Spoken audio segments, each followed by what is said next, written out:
ഇന്നത്തെ വീഡിയോയിൽ വളരെ രുചികരമായിട്ടുള്ള തക്കാളി മുരിങ്ങയ്ക്ക കറിയുടെ റെസിപ്പിയാണ്. എന്നാൽ വീഡിയോ ഒന്ന് കണ്ടു നോക്കിയാലോ. ആദ്യം ഇതിനു വേണ്ട മസാല തയ്യാറാക്കിയെടുക്കാം. അതിനായിട്ട് കുറച്ച് വെളിച്ചെണ്ണ ഒഴിച്ചു കൊടുക്കാം. എണ്ണ ചൂടായി വരുമ്പോഴേക്കും അതിലേക്ക് വലിയ ജീരകം ഇട്ട് കൊടുക്കാം. ഇനി ഇതിലേക്ക് ഒരു സവാള ചെറുതായി അരിഞ്ഞതും, വലിയ സവാളയാണെങ്കിൽ പകുതി മതി, എരിവിനാവശ്യമായിട്ടുള്ള പച്ചമുളകും കറിവേപ്പിലയും 2-3 വെളുത്തുള്ളി അരിഞ്ഞതും കൂടി ചേർത്ത് കൊടുത്ത് നന്നായിട്ടൊന്ന് വഴറ്റിയെടുക്കാം.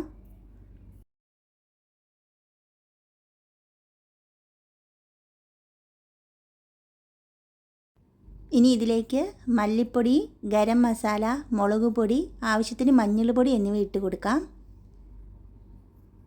ഇനി പൊടികളൊക്കെ പച്ചമണം മാറുന്നിടം വരെ നന്നായിട്ടൊന്ന് വഴറ്റിയെടുക്കണം.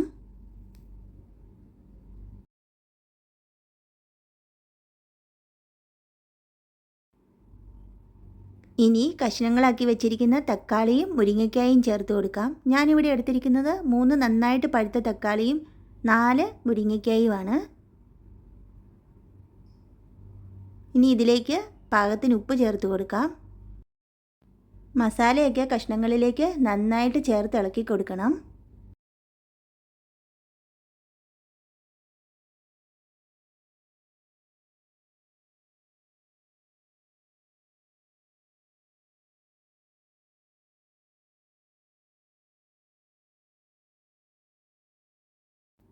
പാകത്തിന് വെള്ളവും ചേർത്ത് കൊടുത്ത് അടച്ചു വെച്ച് വേവിക്കാം. മുരിങ്ങയ്ക്ക വേകാൻ കുറച്ച് സമയം എടുക്കും. അതുകൊണ്ടെല്ലാം കൂടി കുക്കറിലിട്ട് ഒരു തവണയൊന്ന് അടിച്ചെടുത്താലും മതി.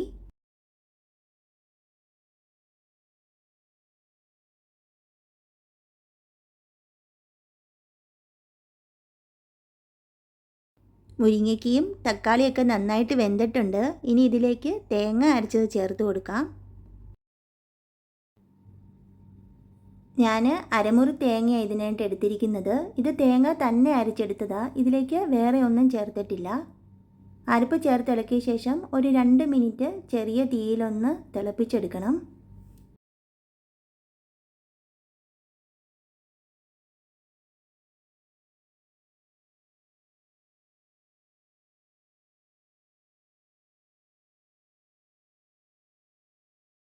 ഇനി ഇതിലേക്ക് കടുക് വറുത്ത് ചേർക്കാം. വെളിച്ചെണ്ണ ചൂടായിട്ടുണ്ട്. ഇനി ഇതിലേക്ക് കടുക് ഇട്ട് കൊടുക്കാം. കറിവേപ്പിലയും വറ്റൽമുളകും ചെറിയുള്ളി അരിഞ്ഞതും കൂടി ചേർത്ത് കൊടുക്കാം.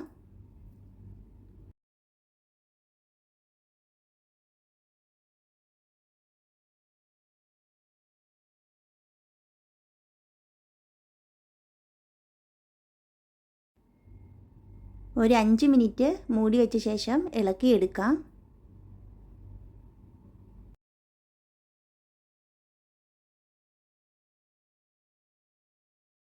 ചോറിനൊപ്പം കഴിക്കാൻ പറ്റിയ വളരെ രുചികരമായിട്ടുള്ള തക്കാളി മുരിങ്ങയ്ക്ക കറി ഇവിടെ റെഡിയായിട്ടുണ്ട്.